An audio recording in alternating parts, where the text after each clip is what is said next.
포악한 형수님. 옛날 어느 마을에 양만석이라는 사람이 살고 있었습니다. 그는 대명부의 수재였지요. 그의 아내 윤씨는 너무나 사나워서 조금만 자기 뜻에 거슬리면 그때마다 남편을 때려주는 것을 자기의 임무로 생각하고 살고 있었습니다. 만석의 아버지는 60이 넘은 호랍이었으나 윤씨는 시아버지를 머슴처럼 대하였지요. 만석의 동생 만종은 항상 형수 몰래 맛있는 음식을 아버지께 가져다 드리느냐고 무진장 애를 썼습니다. 하지만 아버지가 다 떨어진 옷을 몸에 걸치고 있었기 때문에 남 보기가 부끄러워 손님이 찾아와도 아버지에게는 인사도 시키지 못하는 형편이었습니다. 만석은 40이 넘었어도 아이가 없었으므로 왕씨를 첩으로 맞이해드렸지요. 하지만 아내 윤씨가 너무나 무서워서 하루 종일 말 한마디 건네지 못했습니다.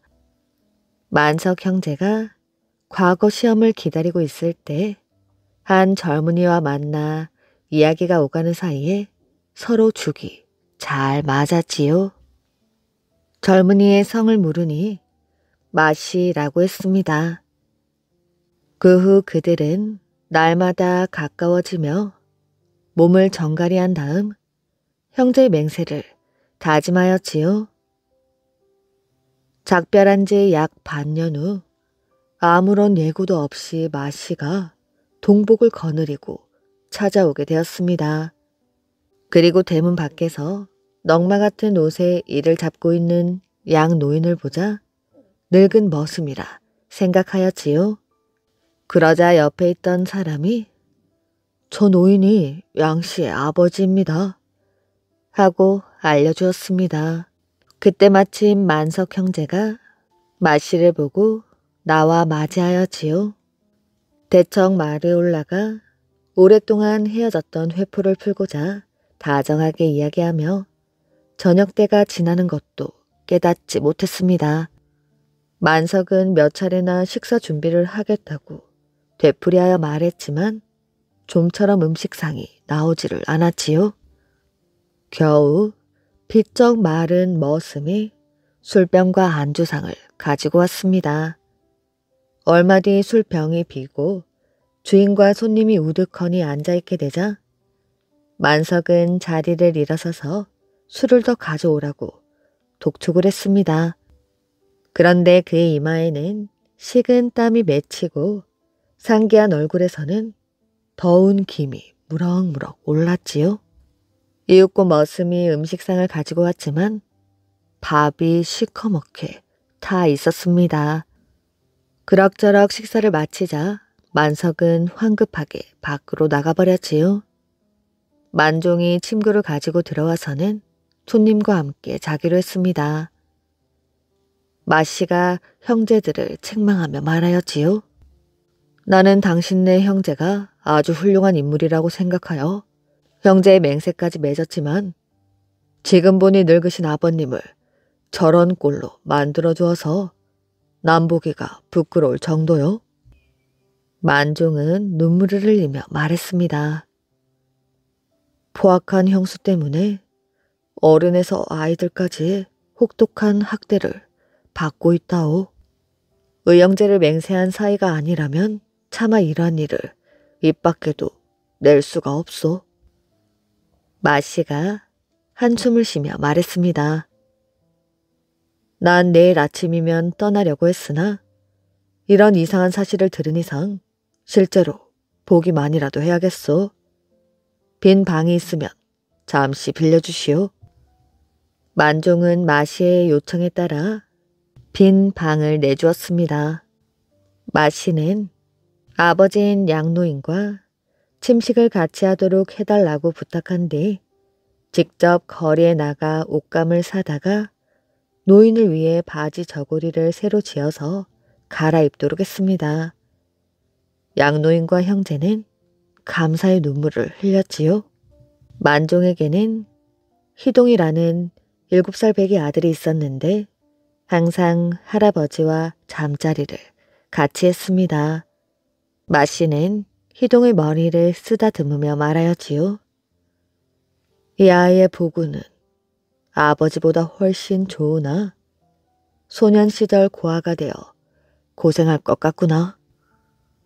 형수는 시아버지가 편안하게 지낸가는 것을 듣고 크게 놓아여 욕설을 퍼부으며 마씨에게 남의 집 살림살이까지 간섭을 한다고 야단이 났습니다.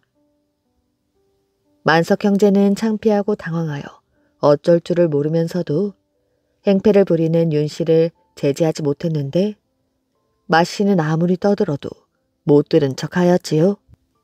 그런데 첩 왕 씨가 임신한 지 5개월이 되자 윤 씨는 이 사실을 알고 옷을 홀딱 벗긴 다음 모진매를 가했습니다.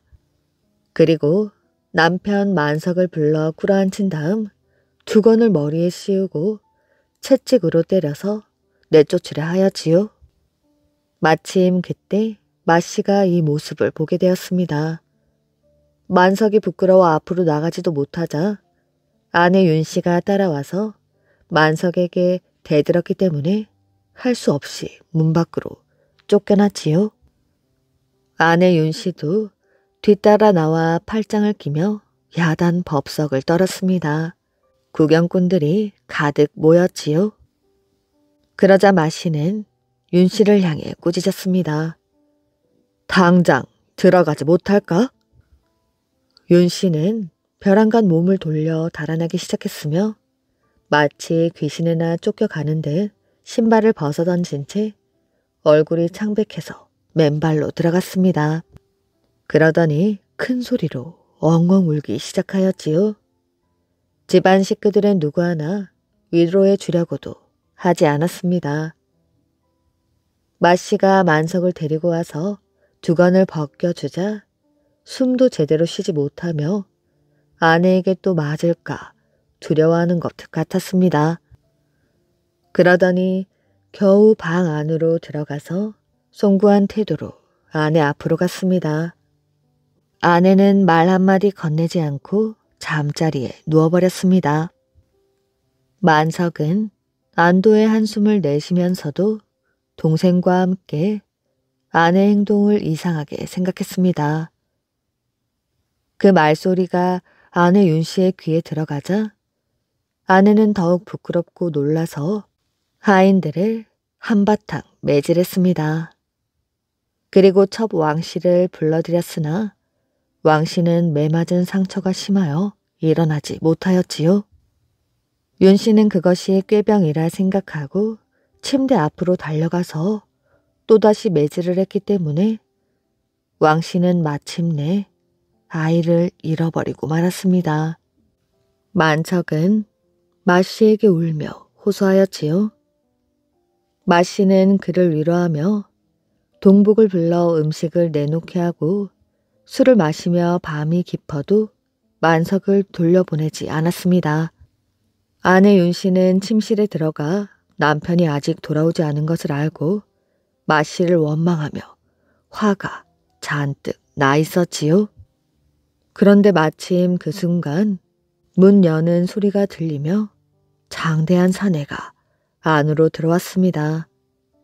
그 사내는 귀신같이 무서운 얼굴을 하고 있었습니다.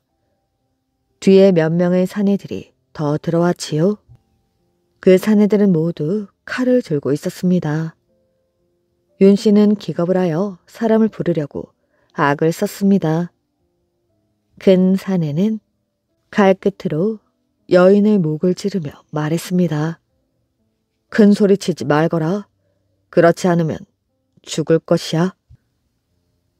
윤 씨는 급히 돈 주머니를 내놓고 비단을 끄집어내며 목숨만 살려달라고 빌었지요. 큰 사내가 말했습니다. 나는 저승사자이다. 돈은 필요 없다. 다만 너 같은 여인의 심장을 도려낼 뿐이지. 그러더니 사내가 칼로 윤 씨의 팔을 쭉 하고 긋는 것이었습니다. 그러더니 또다시 큰 소리로 말하였지요. 첩이 낳은 어린 아이라고 할지라도 이 집의 혈통을 받은 것은 사실이다. 어째서 그토록 매질한단 말인가? 이 행위만은 어떠한 일이 있어도 용서할 수가 없다. 그러더니 여러 사내로부터 윤 씨의 팔을 뒤로 묶도록 했습니다. 윤 씨는 기겁을 하여 이마를 마루에 부딪히며 목숨만 살려달라고 했지요. 그리고 모든 잘못은 앞으로 절대 없을 것을 맹세했습니다. 그때 벼랑간 중문이 열렸다 닫히는 소리가 들렸지요. 그러자 큰 사내가 말했습니다. 양만석이 나타났군. 너의 잘못을 회개한다면 잠시 목숨을 살려주겠다. 그러더니 모두가 사라져 버렸습니다. 이윽고 양만석이 들어와서 아내를 보니 아내는 새파랗게 질려있고 팔에는 칼자국이 여러 군데 있었지요. 양만석이 마씨에게 아내가 당한 일을 이야기하자 마씨도 크게 놀랐습니다. 그렇게 포악하던 아내도 그 후부터 말과 행동이 온순해지고 몇 달이 지나도 한마디 악담도 쏟아내지 못했습니다. 마씨는 크게 기뻐하며 말하였지요. 네, 이제 사실대로 말하겠으니 다른 사람에게 비밀을 말해서는 안 돼요. 전의 일은 내가 조금의 술법을 써서 위협을 해준 것이오.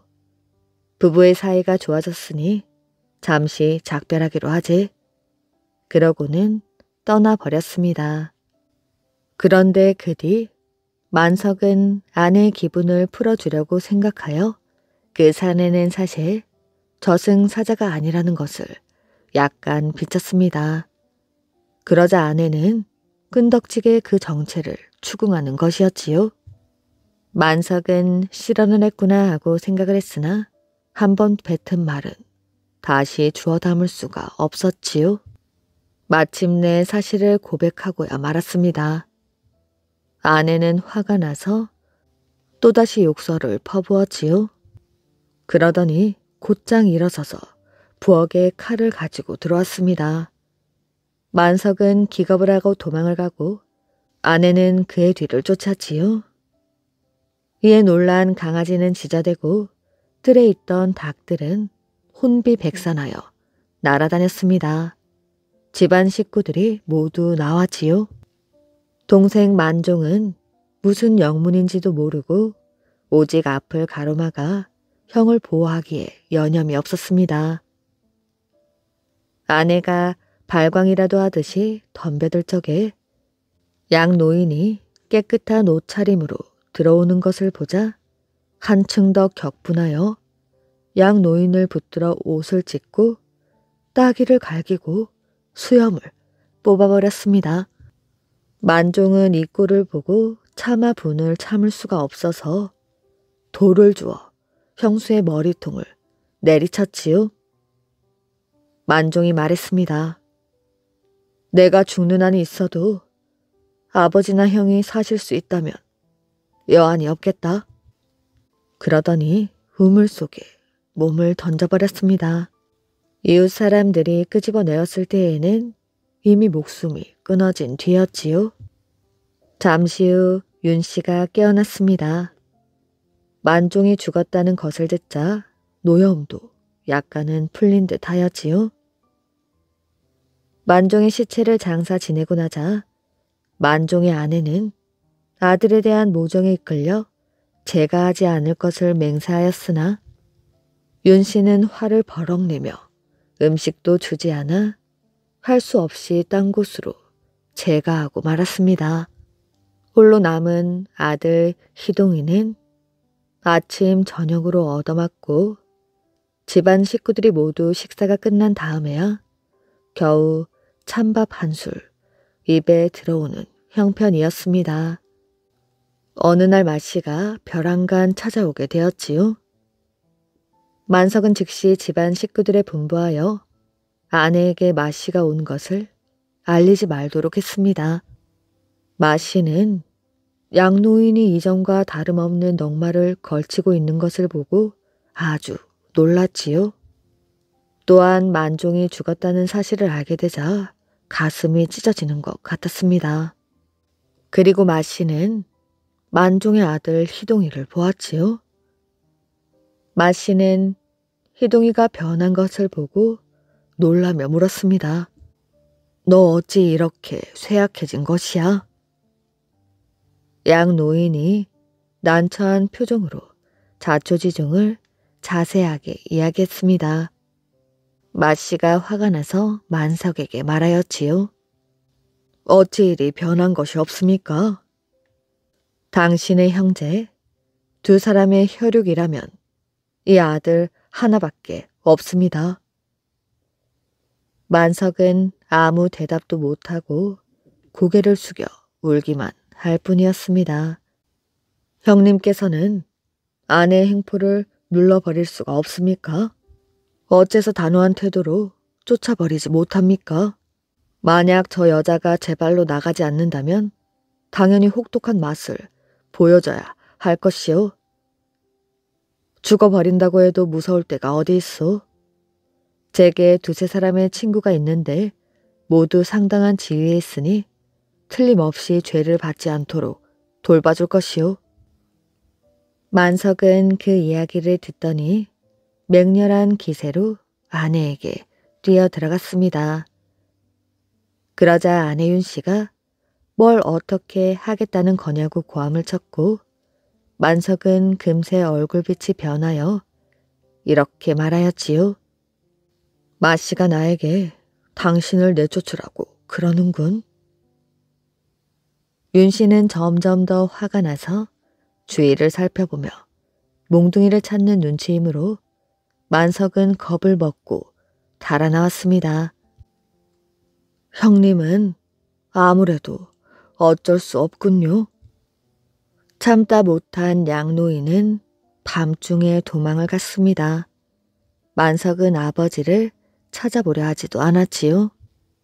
화가 난 마씨는 즉시 희동이를 불러서 나귀에 태워가지고 다시는 돌아보지도 않고 사라지고 말았습니다.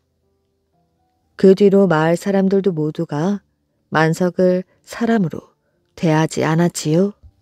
그 뒤 4년이 지나고 집에 큰 불이 나서 주택과 가재 도구를 모조리 불태우고 또 이웃집까지 연소하여 마을 사람들은 만석을 고발하고 말았습니다. 만석에게 막대한 벌금이 부과되었지요. 그래서 재산은 모두 탕진되고 살림할 집 한 채도 없게 되었습니다. 이웃 사람들은 만석에게 집을 빌려주는 사람이 하나도 없었습니다. 아내 윤씨의 형제들까지도 그녀의 소행을 나쁘게 생각하여 일체 내왕하지 않았지요. 만석은 할 수 없이 약간의 여비를 마련해가지고 아내와 함께 남쪽을 향해 고향을 떠나게 되었습니다. 하남 지방에 왔을 때에는 이미 여비가 떨어지고 말았지요. 윤 씨는 남편에게 이혼할 것을 요구했습니다. 마침 푸죽한 주인인 호라비가 왔다가 윤 씨 부인을 데려갔지요. 만석은 외로운 몸이 되어 이거리 저거리 이 마을 저 마을로 걸식하며 정처 없이 떠돌게 되었습니다. 정처 없이 떠돌다가 어떤 큰 집 대문 앞에 이르자 문지기가 서 있다가 건장한 놈이 빌어먹는 것을 책망하며 문에 들어서지도 못하게 했습니다. 잠시 후 그 집에서 관복을 입은 사내가 나오므로 만석은 땅에 엎드려 흐느끼며 도와줄 것을 청하였지요. 관복을 입은 사내가 물끄러미 들여다보다가 만석의 이름을 묻더니 크게 놀라 말했습니다. 큰 아버님이 아니십니까? 어찌 이리 빈궁에 빠지게 되었습니까? 만석이 깜짝 놀라 상대방을 자세히 쳐다보니 그 사내는 동생의 아들인 희동이었습니다. 그러더니 만석은 갑자기 엉엉 소리를 내며 울기 시작하였지요. 희동의 뒤를 따라 들어가 보니 대청위가 반짝반짝 빛나도록 으리으리한 집이었습니다. 이윽고 자신의 아버지인 양 노인이 동복의 부축을 받아가며 나와서는 부자가 서로 대면하고 슬픔에 흐느끼고 말았지요. 마씨는 희동이를 데리고 이곳까지 왔으나 며칠이 지난 뒤 양 노인을 찾아다가 할아버지와 손자가 한 집에서 살 수 있도록 마련해 주었습니다. 그리고는 스승을 찾아가서 희동이에게 학문을 가르쳐 달라고 하였지요. 그 뒤 희동이는 과거 시험에 장원 급제하고 결혼까지 하여 아내를 맞이했습니다. 마씨가 이제 작별을 하려고 하자 할아버지와 손자가 한결같이 울며 마씨를 만류했습니다. 마씨가 말하였지요.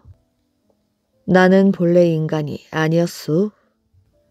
사실 나는 신선이지. 나의 동료들이 그동안 너무 오랜 기간을 기다리고 있었을 것이오. 그러더니 끝내 집을 떠나고 말았습니다. 그 뒤 희동이는 돈을 장만해 가지고 친어머니인 왕씨의 몸값을 치러준 다음 자기 집으로 데려왔습니다.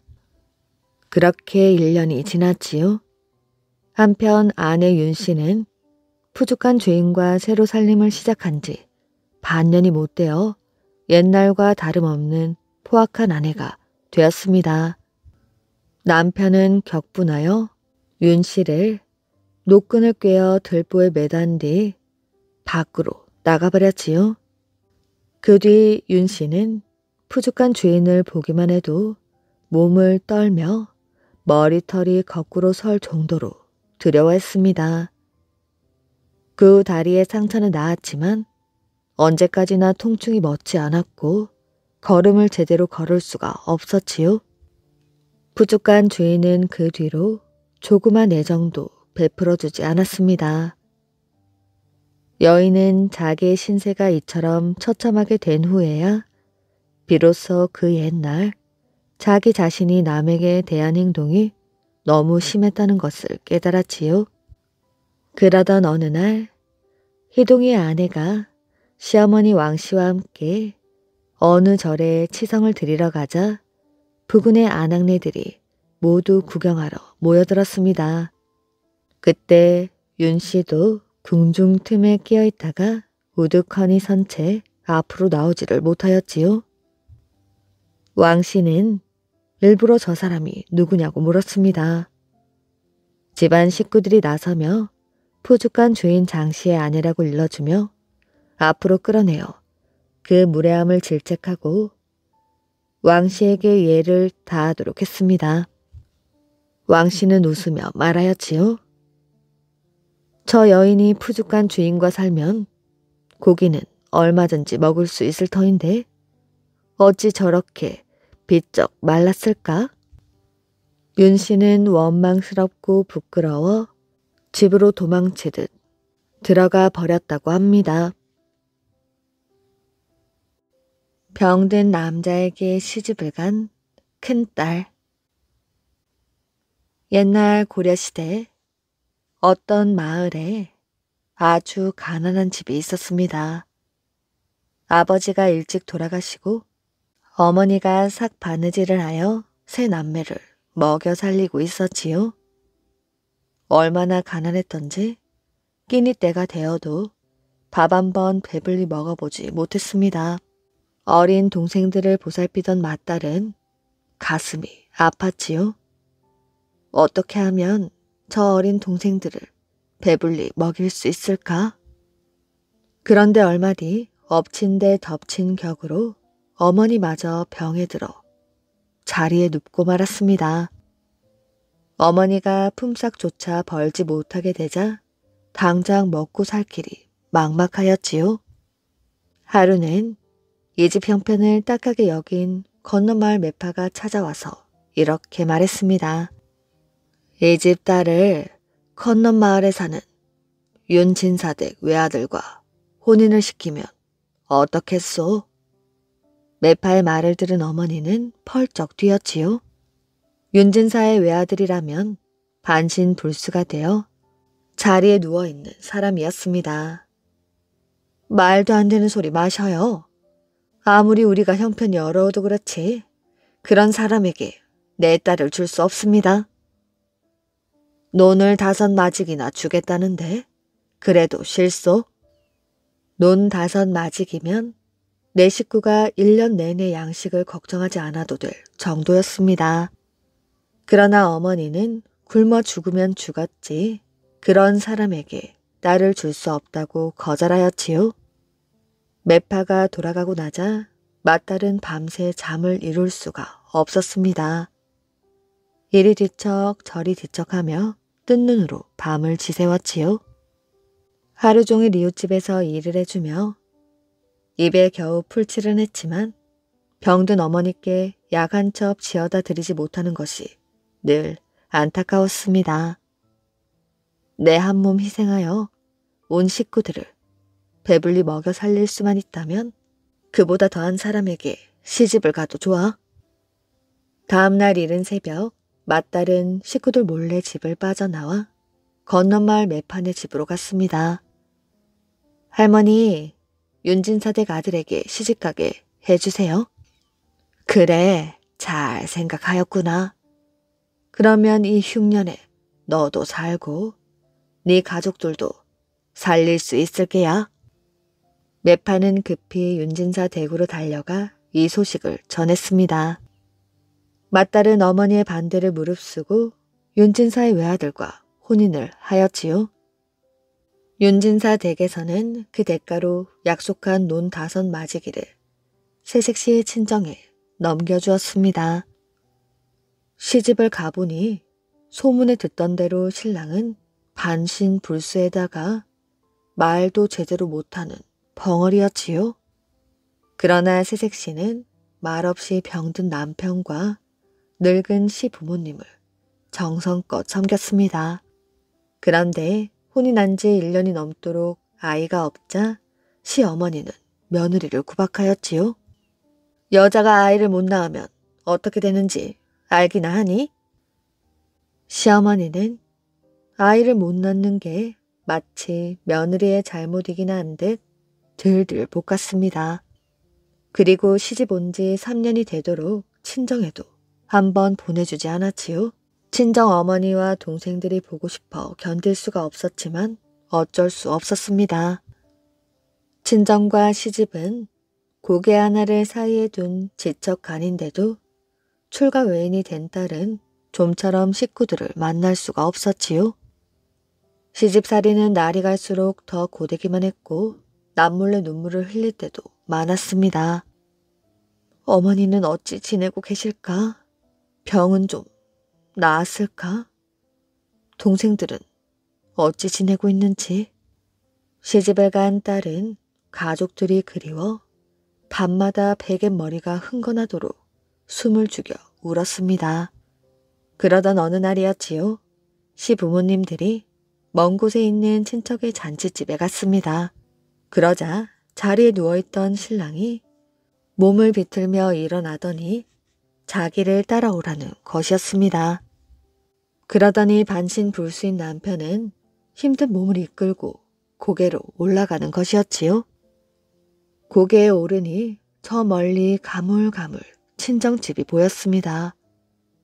남편은 기다리고 있겠다며 친정에 가보고 오라고 했습니다. 맏딸은 너무나 기뻐 단숨에 고개를 뛰어내려가 꿈에도 그리던 친정집으로 달려갔지요. 어머니, 아이고 얘야, 네가 갑자기 웬일이냐? 어머니. 딸은 어머니를 부둥켜 안고 소리 내어 울었습니다. 고생이 많지? 얼굴이 영 좋지 않구나. 어머니는 딸을 걱정했습니다. 그런데 딸은 어머니의 병원과 형편이 나아진 것을 보자 시댁으로 돌아가기가 싫었지요. 어머니, 저 여기서 살래요? 죽어도 돌아가지 않겠어요? 딸은 눈물을 흘리며 말했습니다. 그러나 어머니는 큰 소리로 야단을 쳤습니다. 여자는 한번 시집을 가면 그 집 귀신이 되어야 하는 게다. 어서 돌아가거라. 딸은 어머니의 불효령에 못 이겨 오후 늦게야 남편이 기다리고 있는 곳으로 돌아오게 되었습니다. 그런데 고개에 이르러 보니 남편이 쓰러져 있는 것이었지요. 자기의 처지를 비관하여 죽으려고 바위에 머리를 찌은 것이었습니다. 여보, 정신 차리세요. 아내는 남편을 흔들며 소리를 쳤습니다. 그러나 겨우 정신을 차린 남편은 딴 곳으로 도망을 가서 살라는 유언을 남기고 죽어버렸지요. 20살의 청산 과부가 된 맏딸은 더 혹독한 시집살이를 해야만 했습니다. 그러던 중 어느 해 8월이었지요. 혹시나 하는 마음에 친정 소식이라도 들을까 하여 고개 위로 올라가 보았습니다. 그랬더니 친정 식구들도 그녀와 같은 마음으로 고개 위에 올라와 있는 것이었지요. 어머니! 오랜만에 만난 가족들은 서로 부둥켜 안고 눈물만 흘렸습니다. 혹시나 하여 올라왔더니 네가 정말 나와 주었구나. 드디어 그립던 가족들과 다시 만나게 된 것이었지요. 그 후로 마을 사람들은 고개 이름을 만날 고개라고 불렀다고 합니다. 초립둥이와 미륵 바위. 옛날 강원도 산골짜기에 한 선비가 살고 있었습니다. 선비는 열심히 글 공부를 하였지요. 하루는 선비가 모처럼 읍내에 나갔더니 과거를 본다는 방이 붙어 있었습니다.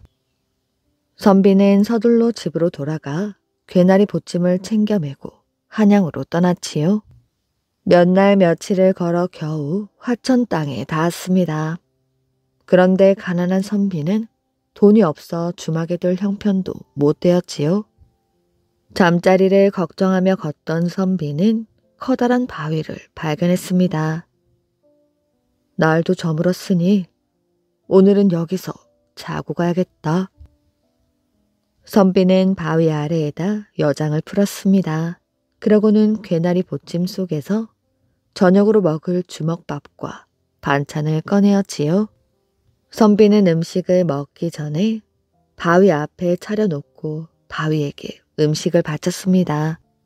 그러자 놀랍게도 바위에서 초립둥이가 쪼르르 달려 나오는 것이었습니다. 선비님, 시키실 일 없으세요? 선비는 깜짝 놀랐지요. 아니, 넌 누구니?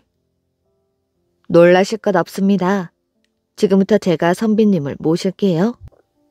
초립둥이는 그때부터 선비의 시중을 들기 시작했습니다. 초립둥이는 재빨리 옹달샘에 가서 마실 물도 떠오고 밥을 먹고 나자 이리저리 뛰어다니며 낙엽을 모아다가 바위 아래에 푹신하게 잠자리도 마련해 주었지요. 다음날 아침 선비가 눈을 떠보니 김이 무럭무럭 나는 아침밥을 지어놓고 기다리고 있었습니다. 아침밥을 맛있게 먹고 나자 초립둥이는 앞장서서 한양으로 가는 길을 안내해 주기까지 했습니다. 선비는 이 귀여운 초립둥이 덕에 머나먼 길을 지루하지 않게 갈 수가 있었지요. 한양에 이른 선비는 초립둥이와 함께 주막에 들었습니다. 초립둥이는 세수할 물을 떠다 바치고 눈 깜짝할 사이에 선비의 버선까지 빨아와서 말려주었습니다. 과거를 보기 전날 밤이었습니다. 선비가 소리내어 글 공부를 하고 있었는데 가만히 듣고 있던 초립둥이가 다가앉으며 말하였지요. 선비님, 방금 읽은 그 글 제목으로 글을 한번 지어보십시오. 선비는 처음에는 웃었으나 초립둥이가 하도 조르는 바람에 그 제목을 놓고 곰곰이 생각하다가 마침내 글을 지었습니다. 정말 잘 지으셨습니다. 이만하면 장원급제를 하겠어요? 그 녀석 농담도 잘하는구나. 선비님, 밤이 깊었으니 오늘은 그만 일찍 주무셔요. 선비는 자리에 누웠으나 이 생각 저 생각을 하느라 쉽게 잠을 이루지를 못했습니다. 그러다 새벽녘이 되어서야 잠이 들었지요. 그런데 꿈속에서 초립둥이가 나타나 말했습니다. 아무 염려 마시고 푹 주무세요. 선비는 마음 놓고 잠을 잤습니다. 다음날 아침이 되자 선비는 서둘러 세수를 하고 아침밥을 먹었습니다. 과거장으로 가는 길은 무척 붐볐지요. 전국 각지에서 올라온 선비들이 구름처럼 몰려들었습니다. 선비님, 여기서 기다리고 있을 테니 과거 잘 치르고 오세요. 오냐? 네, 다녀오마. 선비는 두근거리는 가슴을 안고 대궐문을 들어섰습니다. 자리에 가 앉았으나 가슴이 쿵쾅쿵쾅 뛰었지요. 드디어 시험관이 나와 제목을 발표했습니다. 제목이 발표되는 순간 선비는 깜짝 놀랐습니다. 어젯밤 초립둥이가 가르쳐준 바로 그 제목이었던 것이었지요. 선비는 조금도 주저함 없이 단숨에 글을 써 내려갔습니다. 그리하여 선비는 과거에 급제하여 화천 현감으로 임명되었습니다. 화천 현감이 된 선비는 초립둥이가 너무나 고마워 곁에 데리고 있으려고 찾아보았습니다. 하지만 그 초립둥이는 2번 다시 만날 수가 없었지요. 현감이 된 선비는 그제야 그 초립둥이가 바로 미륵불의 현신임을 알았습니다. 그 뒤로 선비가 음식을 올리고 초립둥이를 얻은 그 바위를 미륵바위라고 부르게 되었다고 합니다. 은혜 갚은 개미. 옛날 어느 마을에 동소지란 사람이 살고 있었습니다. 어느 날 동소지는 집을 나와 나루터로 갔습니다. 그는 강을 건너려고 나룻배에 올라탔지요. 배 안에는 여러 사람이 타고 있었습니다. 사공은 능숙한 솜씨로 배를 저었지요. 배는 사공이 부리는 대로 강 한가운데로 천천히 나아갔습니다. 배 안에 앉아있던 동소지는 눈을 크게 떴습니다. 갈대잎에부터 강물 위를 떠다니는 개미 한 마리를 본 것이었지요. 개미는 매우 위태로워 보였습니다. 강물에 빠질까 갈대잎 위를 오락가락 하고 있었지요. 동소지는 개미가 불쌍했습니다. 그래서 갈대잎을 건져내어 개미를 구해주었지요. 그때 옆에 있는 사람이 얼굴을 찡그리며 말했습니다. 이봐요. 개미를 배에 실으면 어찌합니까? 사람을 잘 물고 독이 있는 벌레인 개미는 밟아 죽여야지요. 그러나 동소지는 개미를 죽게 내버려 두지 않았습니다. 개미가 붙어있는 갈대잎을 새끼 줄로 묶어 배에 매단 뒤 강물에 띄워주었습니다. 그러자 갈대잎은 강물에 휩쓸려 가지 않고 강가에 안전하게 닿았지요. 그리하여 개미는 위험에서 벗어날 수가 있었습니다. 그날 밤 동소지는 이상한 꿈을 꾸었습니다. 검정 옷을 입은 남자가 100여 명을 거느리고 나타나 그에게 인사를 하는 것이었지요. 저는 개미 나라를 다스리는 왕입니다. 강물에 빠져 하마터면 목숨을 잃을 뻔한 저를 구해주셔서 정말 고맙습니다. 앞으로 어려운 일이 생기셨을 때 저에게 알려주시면 언제든지 도와드리겠습니다. 동소지는 이상한 꿈이라고 생각하고 곧 이 일을 잊어버렸지요. 그리고는 별 다른 일 없이 10여 년이 지났습니다. 하지만 그에게도 어려운 일이 생겼지요. 그가 사는 고을의 도둑대가 들킬차 관가에서는 이들을 잡으러 나섰습니다. 그런데 난데없이 동소지가 도둑대의 우두머리로 몰려 감옥에 갇힌 것이었습니다. 이때 동소지는 불현듯 10여 년 전의 일이 생각나게 되었지요.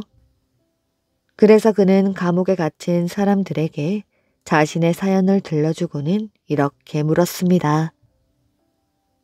개미 나라왕이 내게 어려운 일이 생기면 자기에게 알려달라 했습니다. 어떤 방법으로 알려야 할까요? 그 자리에 있던 한 사람이 말했습니다. 이 감옥에도 개미들이 있잖아요. 두세 마리 잡아 손바닥에 올려놓고 당신의 사정을 말하십시오. 그 방법이 좋겠군요. 동소지는 고개를 끄덕이고 알려준 대로 했습니다. 그랬더니 그날 밤 꿈에 검정 옷을 입은 남자가 나타나서 동소지에게 말했습니다. 지금 바로 여양산으로 도망치십시오. 산속에 숨어 있으면 머지않아 사면령이 내려질 것입니다. 동소지는 깜짝 놀라 눈을 떴습니다. 그의 형틀과 감옥문을 간밤에 개미들이 모두 갉아놓았지요. 그래서 동소지는 무사히 감옥에서 빠져나와 여항산으로 숨을 수가 있었습니다. 그는 얼마 뒤 자유의 몸이 되었습니다. 개미 왕의 말대로 사면령이 내려졌기 때문이었다고 합니다. 삼국 통일로 가는 길. 옛날 신라의 사신이 당나라로 떠난 지 오래였지만 아무런 소식도 들리지 않았습니다. 고구려와 연합을 맺은 백제가 신라를 계속 공격했고 바다 건너 외나라까지 신라를 노리고 있었기 때문에 마지막 남은 희망은 당나라뿐이었지요. 그 당시 왕이었던 무열왕은 사신이 돌아오기를 애타게 기다렸습니다. 그때 어디선가 호련히 나타난 두 사람이 무열왕에게 다가왔지요. 그대들이 어인일이요? 무열왕 앞에 나타난 사람은 놀랍게도 이미 죽은 장춘과 파랑이었습니다. 신들은 이미 비록 백골이 되었으나 위태로운 신라를 위해 당나라에 갔었습니다. 당나라 황제가 소정방에게 군사를 주어 백제를 치도록 명령했으니 대왕께서는 심려치 마시옵소서. 말을 마친 두 홀령은 연기처럼 사라졌습니다. 과연 얼마 뒤 당나라는 소정방이 이끄는 대군을 신라에 파견하였지요. 이 소식을 들은 무열왕은 너무나 기뻤습니다. 무열왕이 임금의 자리에 오르기 전의 이름은 바로 김춘추였습니다. 김춘추는 수차례 당나라를 오가며 당나라의 원병을 요청하였지요. 그러나 번번이 뜻을 이루지 못한 채 신라로 돌아오고 말았습니다. 그 와중에 김춘추는 고구려 순찰병을 만나 죽음의 문턱까지 갔다가 하인과 옷을 바꿔 입고 목숨을 건진 일도 있었습니다. 무열왕은 이번이 다시 없을 기회라고 생각하였지요. 소정방은 서해 바다를 이용하여 백제의 도성을 공격할 준비를 서둘렀습니다. 무열왕은 태자 범민과 김유신에게 군사를 이끌고 소정방의 군대와 연합하여 백제를 공격하라 명했습니다. 김유신이 전쟁터로 떠나기 전 무열왕은 김유신을 불러 호련히 나타났다 사라진 홀령의 일을 들려주었지요. 귀신조차 신라를 돌보고 있으니 반드시 백제를 물리칠 것입니다. 무열왕은 김유신의 손을 꼭 잡았습니다.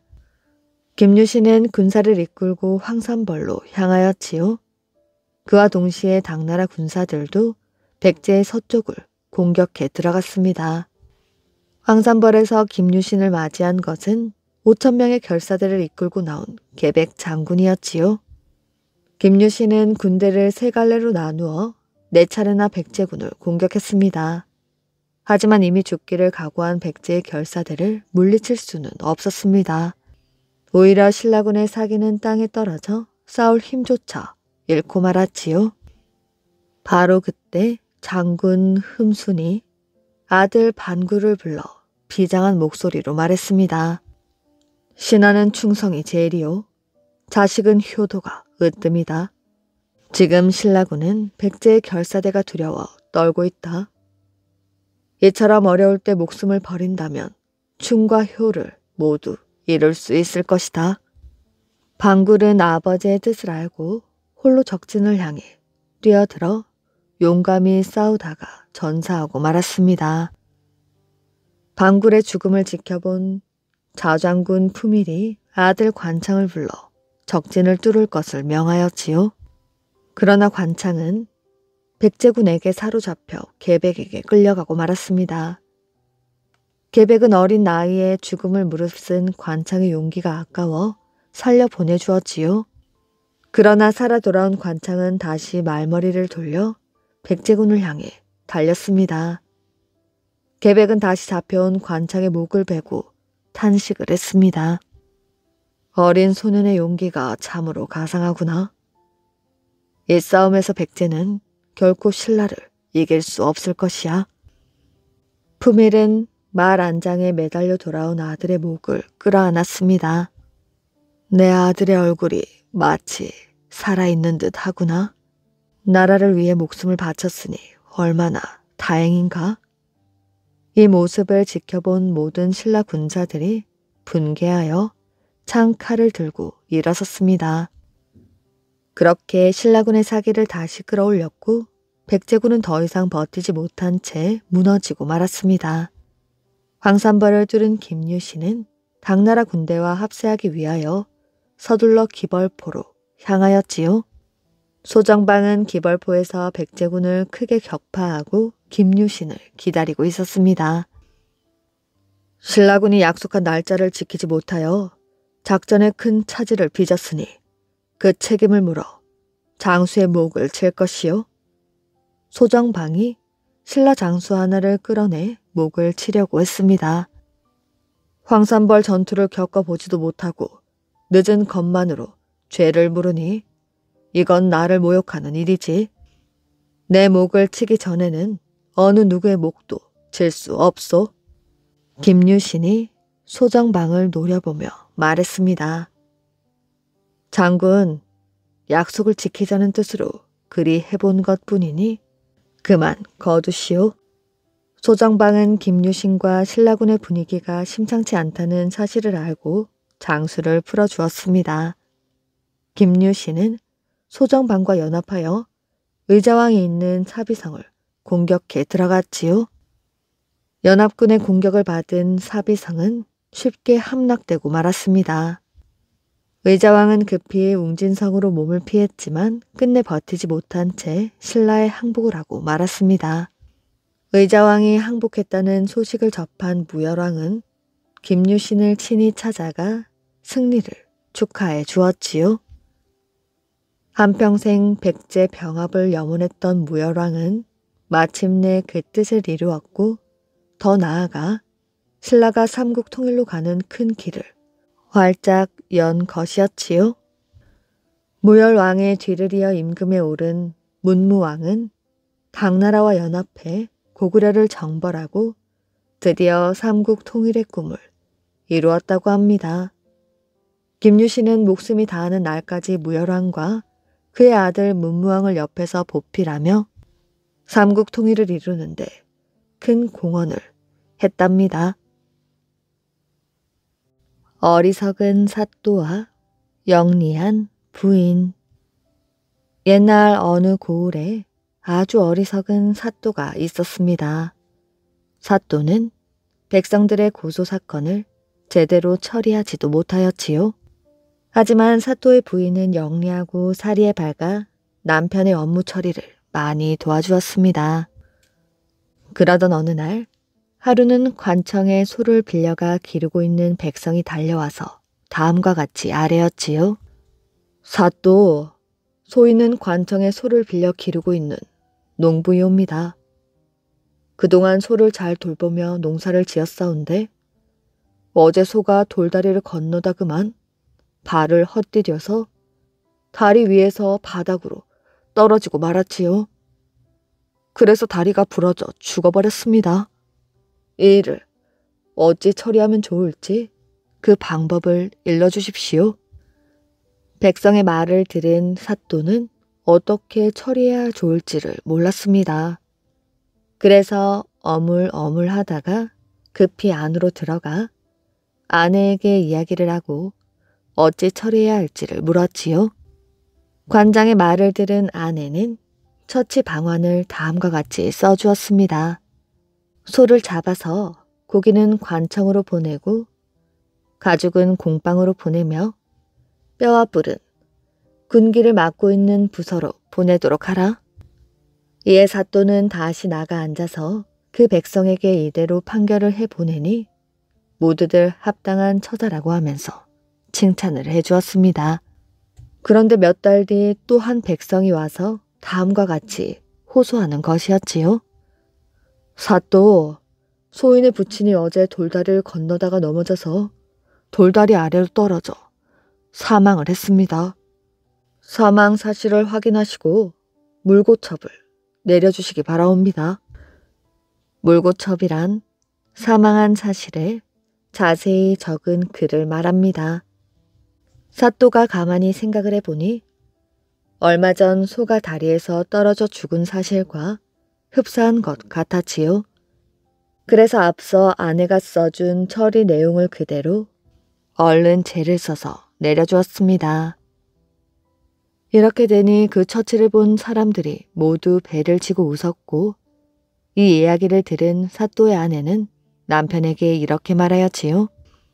영감, 소의 죽음과 사람의 죽음이 어찌 같나요? 얼마 뒤 관찰사가 이 사실을 알고 사또의 업무 평가 점수를 매길 적에 이 사또를 가장 낮은 점수로 평가해 보고하여 그로 인해 사또는 곧 사또 자리에서 쫓겨나고 말았습니다. 떠날 준비를 하는 사또에게 그 아내가 웃으면서 말하였지요. 여보, 영감이 업무 처리를 잘못해 파면되어 돌아가니 사람들 보기에 얼마나 부끄러워요. 나는 가마를 타고 가니 괜찮지만 영감은 말을 타고 가야 하니 사람들 모두 쳐다보며 손가락질을 할 것이 아닙니까? 그 수모를 어찌 감당하시렵니까? 아내의 말에 사또는 허허 웃더니 이렇게 말하는 것이었습니다. 여보, 당신이 써준 것 때문에 일이 되었으니 그 죽은 소의 가죽을 쓰고 가면 사람들이 내 얼굴을 보지 못할 테지요. 주위 사람들은 또 한 번 크게 웃었다고 합니다.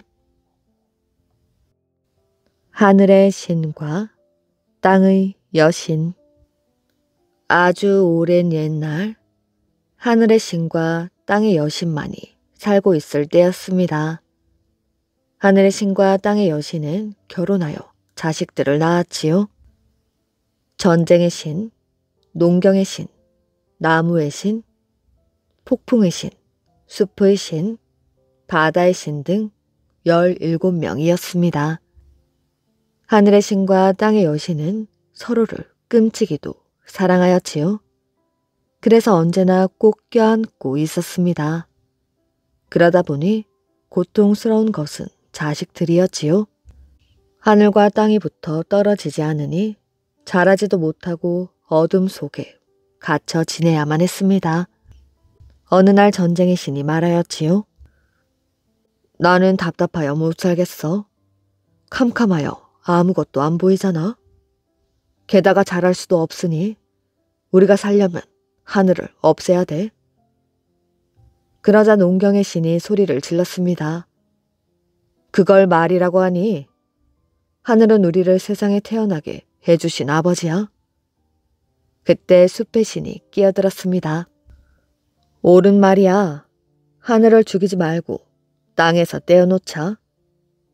그렇게 하면 우리가 자라고 놀 수 있는 공간이 생길 것이야. 다른 형제들이 고개를 끄덕끄덕했습니다. 우리는 어머니의 사랑을 받으며 자라야 하니 땅은 밑에 두고 아버지인 하늘은 위에 두자는 거잖아. 그렇지, 그 방법이 가장 좋겠다. 조용히 듣고 있던 폭풍의 신이 갑자기 큰 소리를 질렀습니다. 좋긴 뭐가 좋아. 너희들은 어찌 아버지와 어머니를 갈라놓을 생각을 하니? 서로 좋아 저렇게 꼭 껴안고 있는데 하늘과 땅을 갈라놓아? 그러다 죄 받는다. 그러나 다른 형제 신들은 폭풍의 신이 하는 말에 귀를 기울이지 않았습니다. 하늘과 땅을 떼어놓기로 결정해버린 것이었지요. 잘 보라고.